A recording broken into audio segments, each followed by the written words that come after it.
In the heart of Nazi-occupied Warsaw, Poland, a courageous young social worker, Irena Sendler, grapples with a challenging ethical decision. Her initial act of bravery, saving her friend's daughter, ignites a blaze of hope in her. However, as the stakes soar, Irena finds herself at the helm of the children's division within the Polish resistance, where she came up with a daring plan. With allies willing to sacrifice everything by her side and time relentlessly ticking away, she risked her life and embarked on a near-death mission to rescue 2,500 Jewish children from the Holocaust, a heroic act that would ultimately shape her lasting legacy. Join us on this exciting episode of the People Journals, where we explore the incredible story of Irena Sendler, a Polish nurse whose story embodies moral strength and the determination to fight evil no matter the cost. As you watch this video, please subscribe to our channel and click on the notification bell. By doing so, you'll stay updated with our latest content, ensuring you never miss out on the fascinating stories and insights we share. In nursing school, we often learn about renowned heroines like Florence Nightingale, Clara Barton, and Dorothea Dix. While these women made significant impacts, there are lesser-known heroes and heroines. One such heroine is Irena Sendler, who, like the mentioned women, profoundly influenced nursing and social work practices despite her unpopular social and political beliefs. Irena Sendler was born in Warsaw on February 15, 1910, to Stanisław Henryk Krzyżanowski, a physician, and his wife, Janina Karolina Grzybowska. Her early years were spent in Otwock, a town about 15 miles southeast of Warsaw, which had a Jewish community. Her father, a humanitarian who provided free medical care to the very poor, including Jews, died in February 1917 from typhus. He contracted from his patients. Following his death, the Jewish community offered financial assistance to the widow and her daughter, which Janina Krzyżanowska declined. Subsequently, they lived in Tarczyn and Piotrków Trybunalski. Irena Sendler embarked on a career as a Polish nurse and social worker, applying her expertise in German-occupied Warsaw during World War II. Her academic journey began in 1927 when she enrolled in a 2-year law program, later shifting her focus to Polish literature at the University of Warsaw. However, her studies were interrupted from 1932 to 1937. She strongly opposed the segregation of Jewish students in the 1930s at various Polish educational institutions, including the University of Warsaw. She even altered her grade card to remove the non-Jewish identification. Due to her activism and reputation as a communist and supporter of Jewish people, she faced academic disciplinary actions. During World War II, Irena Sendler, despite not completing her degree, was a member of the Union of Polish Democratic Youth and later joined the Polish Socialist Party. She faced employment rejections in the Warsaw school system due to false leftist labels. Sendler became involved with social and educational groups linked to the Free Polish University, where she met activists from the underground Communist Party of Poland.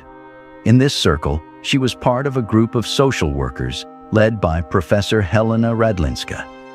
Several women from this group would later play crucial roles in rescuing Jews.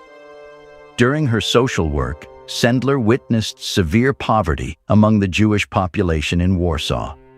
Irena Sendler worked at a legal counseling and social assistance clinic, known as the Section for Mother and Child Assistance within the Citizen Committee for Helping the Unemployed.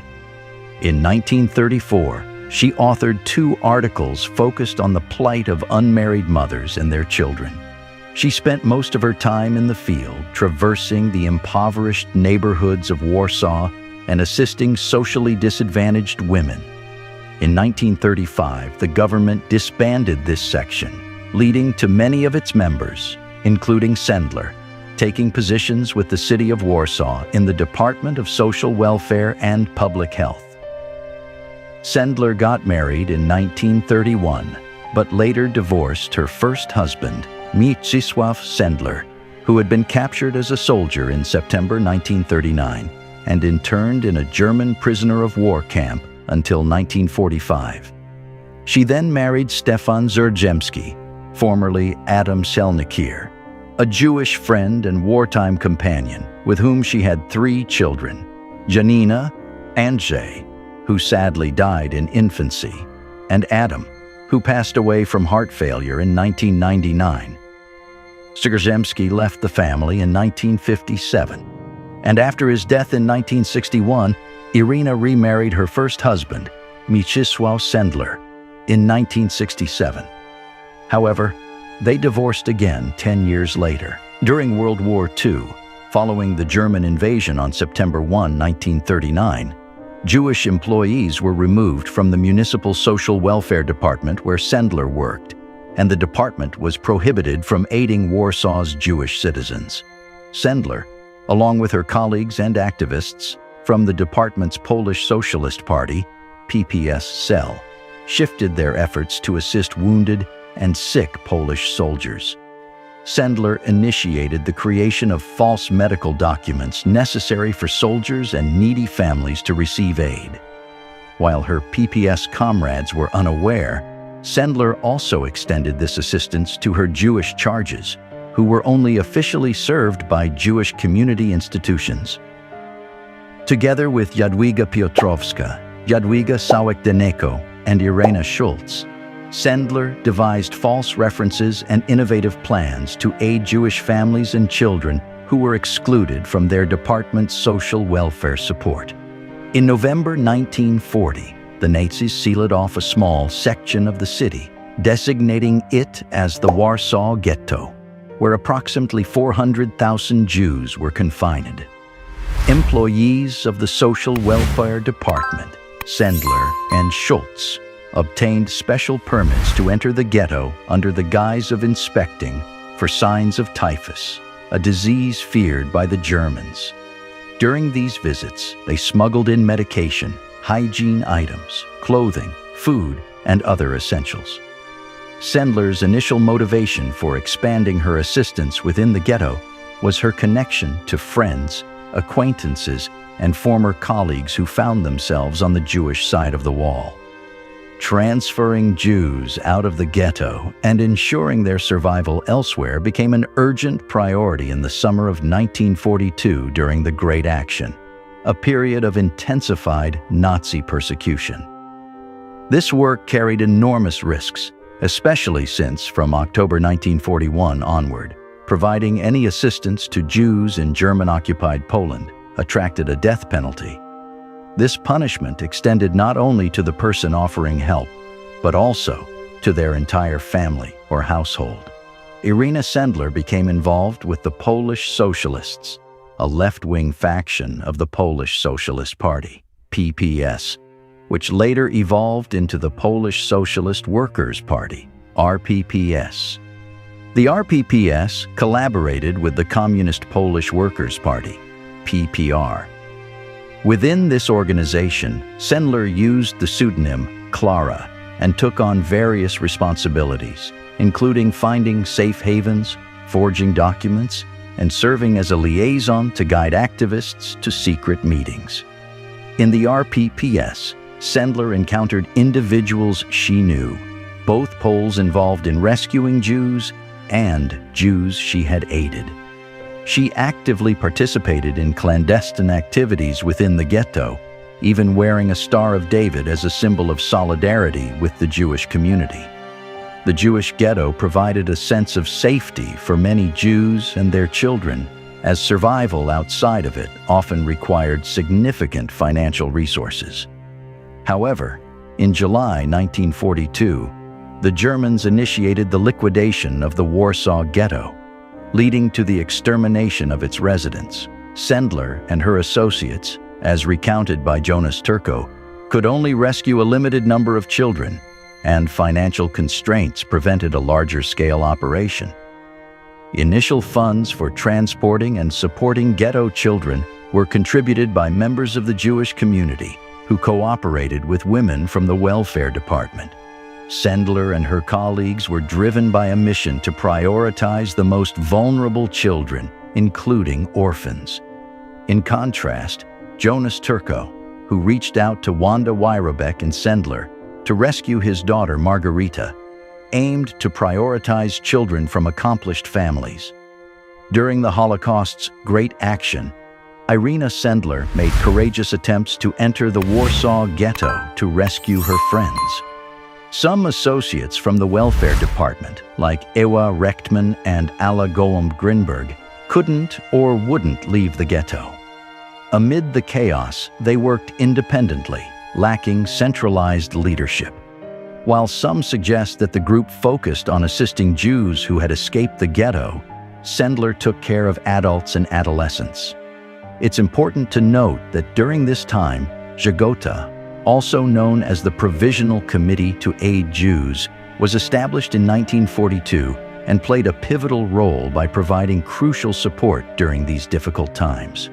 Sendler coordinated the welfare department network within Żegota, distributing limited funds to aid hidden Jews. Her dedication and collaboration saved lives, with 15 of her colleagues tragically perishing during the war. Regarding the effort to save Jewish children, according to a 1975 statement from Sendler's former colleagues in the welfare department, she was recognized as the most active and highly organized participant in this endeavor. During the Warsaw Ghetto uprising, Sendler's group established emergency shelters in private residences, providing temporary housing for Jews, while Żegota worked on securing documents and long-term accommodations. Several social workers, such as Izabela Kuczkowska and Zofia Wędryczowska, facilitated the passage of many Jewish children through these homes. Activists like Helena Rybak and Jadwiga Kościuszka, affiliated with the communist underground, also played essential roles. In August 1943, Żegota established its children's section, initially led by Alexandra Dargiel. When Dargiel stepped down in September due to her overwhelming duties, she recommended Sendler as her successor. Sendler, operating under the pseudonym Jolanta, assumed control of the section in October 1943. Jewish children were placed by Sendler's network in various settings, including Polish families, the Warsaw Orphanage run by the Franciscan Sisters of the Family of Mary, Roman Catholic convents, the Felician Sisters, Baudouin home charity facilities for children, and other orphanages. Among these orphanages, the convents were deemed the safest for Jewish children's survival. Sendler and her volunteers worked tirelessly to facilitate these transfers, often giving the children Christian names and teaching them Christian prayers to pass as non-Jewish if tested. Also, Sendler meticulously recorded the Jewish identities of these children, ensuring the possibility of reuniting them with their families after the war. Esteemed American historian Deborah Dwork praised Sendler as the driving force behind the entire network dedicated to saving Jewish children. As the leader of Żegota's children's division, she successfully facilitated the smuggling of approximately 2,500 Jewish children out of the Warsaw Ghetto. She provided them with false identities and placed them with non-Jewish families, effectively rescuing them from the Holocaust's horrors. Irena preserved the original identities of these children, concealing the information beneath an apple tree in jars, with the hope of eventual reunification with their parents. Tragically, most of the parents had perished in the Holocaust death camps. Irena employed various ingenious methods to smuggle children out of the ghetto. Among these approaches were hiding children under stretchers inside ambulances, orchestrating escapes through courthouses, navigating underground sewer pipes, concealing them in sacks on trolleys, and even transporting very ill children in ambulances. Additionally, infants and children were sometimes hidden within unconventional items, such as briefcases, mechanics' toolboxes, coffins, or potato sacks. She had the assistance of the ambulance driver and a dog. When the children would start to whimper and she feared detection, she would hit her dog on his paw, and he would begin to bark.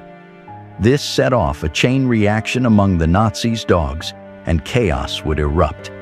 At that point, the Nazis would let her pass. Once on the other side, she would take the children to the home of her friends, the Piotrowski family, where the children would change their clothing and have a chance to eat and rest after their dangerous journey.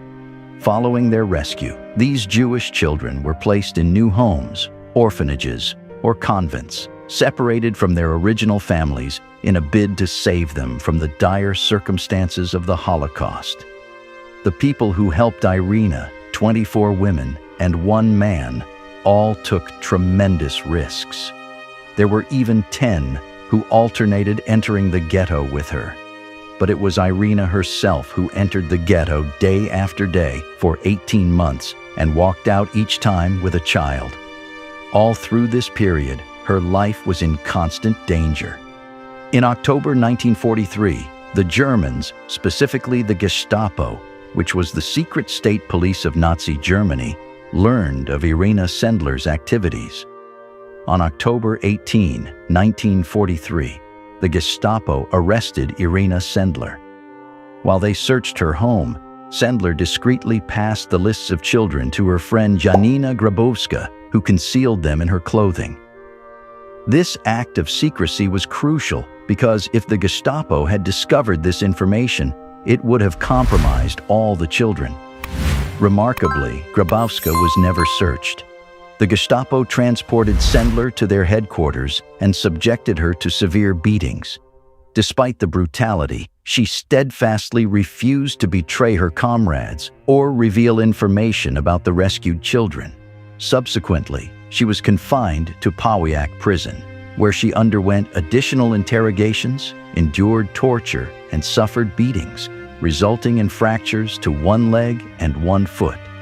On November 13, she was taken to another location with the intent of execution, although according to some accounts, these events occurred on January 20.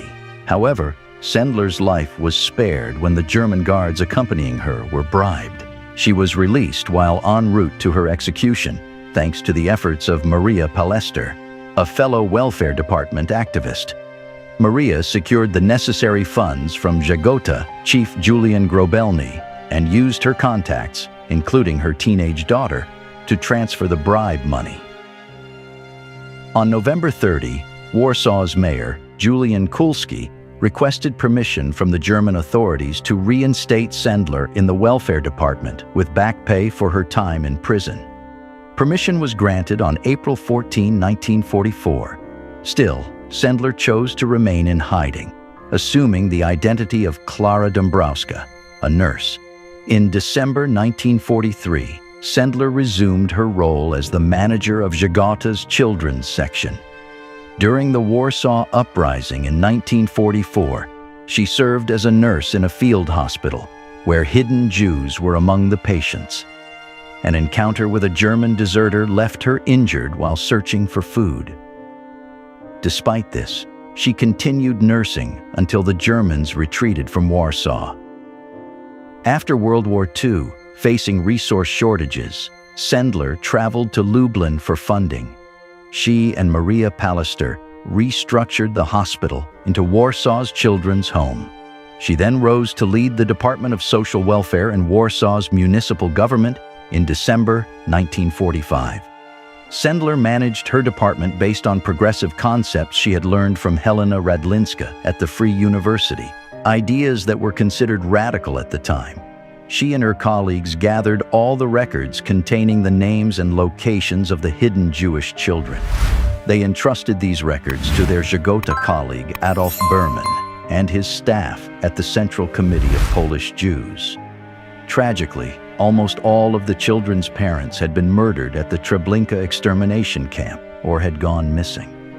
Berman and Sendler shared the belief that Jewish children should be reunited with their nation, but they had disagreements regarding specific goals and methods. As a result, most of the children were relocated from Poland. Over the years, Sendler assumed various roles in both social and formal capacities. Her journey included positions such as membership in the Warsaw City Council, leadership of the Commission for Widows and Orphans and the Health Commission, participation in the League of Women, and contributions to the managing councils of organizations like the Society of Friends of Children and the Society for Lay Schools. In 1947, Sendler aligned herself with the Communist Polish Workers' Party, remaining a member as it evolved into the Polish United Workers' Party until its dissolution in 1990.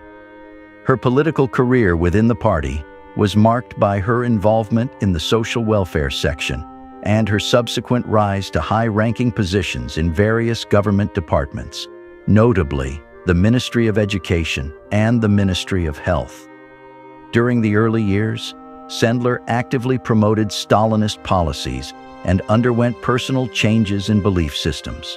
However, her role in the party led to allegations of harboring former Home Army members among her employees and a harsh interrogation in 1949. She believed this ordeal contributed to the premature birth and loss of her son Andrzej. Despite controversies surrounding her persecution claims, Sendler received several decorations for her wartime contributions to the Polish People's Republic, including the Gold Cross of Merit in 1946 and 1956, as well as the Knight's Cross of the Order of Polonia Restituta in 1963. Her life was marked by a complex interplay of political involvement, personal sacrifices, and accolades for her humanitarian efforts during and after World War II. Despite these recognitions, Irena Sendler's remarkable story largely remained unknown to the world until a group of American high school students rediscovered her in year 2000, when she was 90 years old. The students from Kansas stumbled upon her story after winning a state history competition. They began performing a play about her in various communities and schools across Kansas, which attracted media attention, labeling her the female Schindler. This newfound recognition led to Uniontown declaring an Irena Sendler Day, with other towns following suit. Around this time, two significant events occurred. The students not only discovered Irena was still alive and how to contact her, but also found a university student fluent in Polish who could translate her letters. In January 2001, during a performance in Kansas City, a local businessman facilitated a meeting with Irena by swiftly raising the necessary funds for the students and their teacher, Norman Conrad, to travel to Poland. Norman's wife and some students' parents joined them on this transformative journey. In Poland, the students visited Irena, performed the play, and met with government officials. This visit, covered by national and international media, broke nearly 60 years of silence. Subsequently, Holocaust education in Poland underwent a significant transformation, with other Polish rescuers sharing their stories. The students made 5 trips to Poland, maintaining their connection with Irena and spreading awareness of her work. Thanks to their efforts, Irena received numerous awards, including Poland's highest honor, the Order of the White Eagle, the Jan Karski Award for Valor and Courage in 2003, and a Nobel Peace Prize nomination in 2007. In April 2009, the Audrey Hepburn Foundation posthumously awarded her the 2009 Humanitarian Award. Furthermore, Yad Vashem also recognized her as one of the Polish righteous among the nations, and she received the award at the Israeli Embassy in Warsaw in 1965. Throughout her career, Sendler worked tirelessly, dedicating long hours to various social work programs. This included aiding teenage prostitutes in post-war Warsaw, establishing orphanages and care centers for children, families, and the elderly, and running a center for prostitutes in Henrikov. She was known for her effectiveness and determination in the face of obstacles.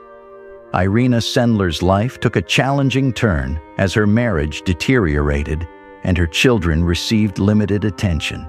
Despite contemplating immigration to Israel for their safety, she faced discouragement, health issues, and a dismissal from her vice principal position marked a difficult period. Undeterred, she continued her dedication as a teacher and librarian until her retirement in 1983. The anti-Semitic campaign in 1967 to 1968 deeply impacted her, and she kept her children unaware of their father's Jewish heritage. In 1980, Sendler found renewed purpose in joining the Solidarity movement, demonstrating her resilience and unwavering commitment to making a difference, even in challenging circumstances. On May 12, 2008, Irena Sendler peacefully passed away. She rests in Warsaw's Powązki Cemetery, an honor reserved for the nation's most distinguished figures in the arts, literature, scholarship, and those who heroically faced the trials of war. Her legacy lives on as an enduring symbol of courage and compassion. Her memory and story continue to inspire, reminding us that even in the most challenging moments, a single person's steadfast determination can illuminate a path to hope and salvation for countless others. Thanks for watching this episode, and we hope you found the story both enlightening and inspiring. If you have any questions or would like to see more content on any historical event, please feel free to leave your comments and suggestions below. Don't forget to like this video and subscribe for more informative episodes in the future.